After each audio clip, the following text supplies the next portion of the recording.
കല്ലായി. വിശുദ്ധ ഖുർആനിൽ പ്രകാരം കാണുന്നു, യഹ്ദി മൻ യശാഉ ഇലാ സിറാത്തിൻ മുസ്തഖീം. അള്ളാഹു ഉദ്ദേശിച്ചവരെ അവൻ നേർമാർഗത്തിലാക്കുന്നു. എന്തുകൊണ്ട് അള്ളാഹു ചിലരെ നേർമാർഗത്തിലാക്കാൻ ഉദ്ദേശിക്കുന്നു, ചിലരെ ഉദ്ദേശിക്കുന്നില്ല?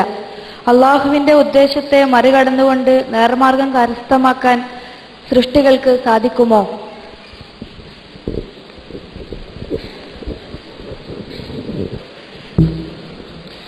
അള്ളാഹു ഉദ്ദേശിച്ചവരെയാണ് നേർമാർഗത്തിലാക്കുക എന്ന് പറഞ്ഞിട്ടുണ്ട്.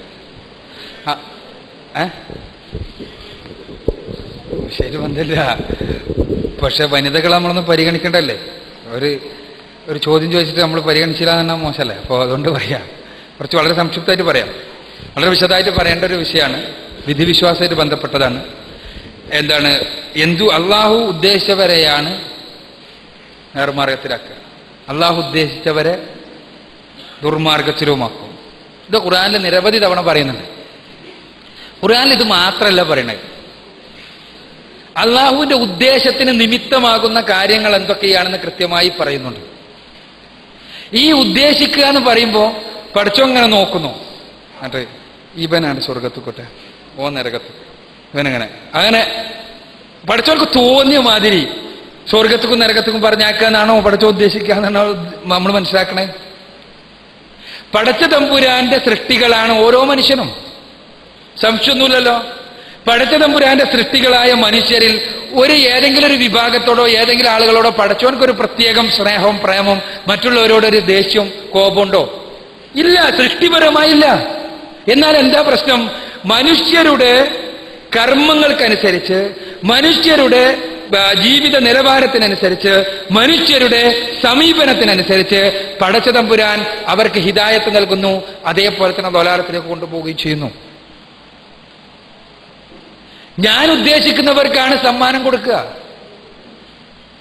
ഈ സമ്മാനം ഉണ്ടല്ലോ, ഇത് എൻ്റെ അടുത്ത് ഒറ്റ സമ്മാനമുള്ളൂ. ഇത് ഞാൻ വിചാരിച്ചിട്ടല്ല, നിങ്ങൾക്ക് ആർക്കും കിട്ടൂല. അവിടുന്ന് ഇവിടെ ഓടി വന്നിട്ട് ആരാണ് ഏറ്റവും മുന്നിലെത്തുക, അയാൾക്കാണ് ഞാൻ സമ്മാനം കൊടുക്കുക. ഞാൻ രണ്ടാമത്തെ ആണ്ട് വായിച്ചു എന്ന് വിചാരിക്കാം, ഞാൻ പറഞ്ഞ എന്നിട്ട് പറയാണ് നിങ്ങൾക്ക് തോന്നുന്ന കാര്യമില്ലേ, പിന്നെ ഞാനെന്തിനാ ഓടാൻ നിൽക്കുന്നത്? ഞാൻ ഉദ്ദേശിച്ചു നിങ്ങൾക്ക് വേറെ എങ്ങനെ എൻ്റെ അടുത്ത് നിന്ന് നേടിയെടുക്കാൻ പറ്റില്ല. ഞാൻ വിചാരിച്ചാൽ മാത്രമേ ഈ സമ്മാനം ഞാൻ കൊടുക്കുള്ളൂ. ഞാൻ വിചാരിക്കുന്ന ആൾക്കേ കൊടുക്കൂ. ആ വിചാരത്തിന്റെ മാനദണ്ഡം എന്താണ്? അവിടുന്ന് ഇവിടെ ഓടിയിട്ട് ആരാണ് മുന്നിലെത്താന്നുള്ളതാണ്. ഈ മാനദണ്ഡം കൂടി പരിശുദ്ധ ഖുർആൻ പറയുന്നുണ്ട്. എന്താണ്? പടച്ച തമ്പുരാൻ മനുഷ്യരെ ഹിദായത്തിലെത്തിക്കുന്നത് എന്തടിസ്ഥാനത്തിലാണ്? മനുഷ്യരുടെ ഓരോ വിഷയങ്ങളിലുമുള്ള അപ്രോച്ചിന്റെ അടിസ്ഥാനത്തിലാണ്. എന്ത് കേട്ടാലും എന്ത് കണ്ടാലും സ്വീകരിക്കൂല. എന്ത് കണ്ടാലും അതിനെ തന്റെ താല്പര്യം അനുസരിച്ച് വളച്ചൊടിച്ച് വിളക്കി മിനുക്കി ശരിയാക്കി എടുക്കുന്ന ഒരാൾക്ക് എത്ര ശ്രമിച്ചാലും ഹിദായത്തിലെത്തൂല. അയാൾ എത്ര വായിച്ചിട്ടും എത്ര പഠിച്ചിട്ടും കാര്യമില്ല. എന്തുകൊണ്ടെന്നാൽ അവർക്ക് ഒരു പ്രത്യേക സ്വഭാവം പരിശുദ്ധ ഖുർആൻ പറഞ്ഞ സുമ്മുൻ ബുക്കുമുൻ ഉംയുൻ എന്നുള്ള സ്വഭാവമാണ്. എന്താ? അവർ കാണൂല, കേൾക്കൂല, അറിയൂല, ചിന്തിക്കൂല. കണ്ണുപയോഗിക്കൂല, ചിന്തയുപയോഗിക്കൂല, കാതുപയോഗിക്കൂല. അതുകൊണ്ട് തന്നെ അവർക്ക് പടച്ച തമ്പുരാൻ ഹിദായത്ത് നൽകൂല. പടച്ച തമ്പുരാൻ നൽകുന്നതാണ് ഹിദായത്ത്, സംശയമൊന്നും വേണ്ട. ആളുകളെ നേർമാർഗത്തിലാക്കുന്നത് ദൈവം തമ്പുരാനാണ്. പക്ഷെ ആ നേർമാർഗത്തിലാക്കുവാൻ ആവശ്യമായ കർമ്മങ്ങൾ, ആവശ്യമായ സ്വഭാവങ്ങൾ, ആവശ്യമായ രീതികൾ ഉണ്ടാകുന്നത് നമ്മളിൽ നിന്നാണ്. നേർമാർഗത്തിലാകണമെന്ന് ആത്മാർത്ഥമായി ആഗ്രഹിച്ചുകൊണ്ട് അന്വേഷണങ്ങൾ നടത്തുകയും കാര്യങ്ങൾ പഠിക്കുകയും മനസ്സിലാക്കുകയും ചെയ്യുന്ന ആളുകളെ പടച്ച തമ്പുരാൻ നേർമാർഗത്തിലൂടെ നയിക്കും.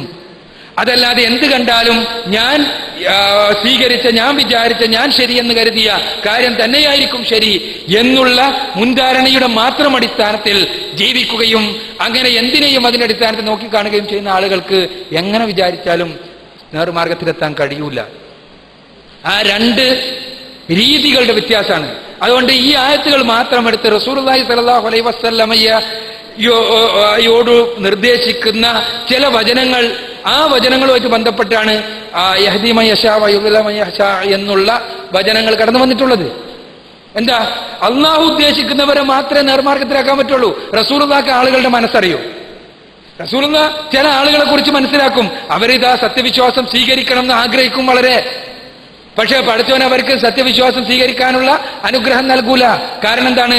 പടച്ച തമ്പുരാൻ അവരുടെ മനസ്സ് കൃത്യമായിട്ട് അറിയാം. റസൂലുള്ളാഹിക്ക് എന്താ അറിയുള്ളൂ?